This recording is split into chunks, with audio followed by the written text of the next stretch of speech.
الاهلي اتكلمت مع دياز وحطته ضمن الاسماء المطروحه للانتقال الى صفوف النادي الاهلي خلال الفتره المقبله.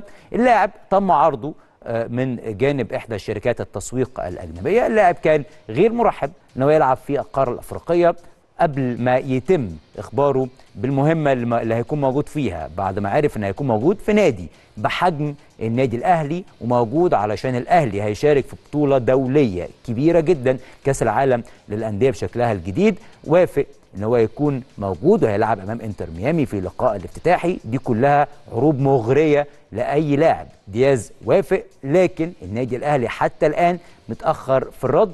ليه؟ علشان مستني التاكيد ويعني الموافقه من قبل المدير الفني للنادي الاهلي كولر.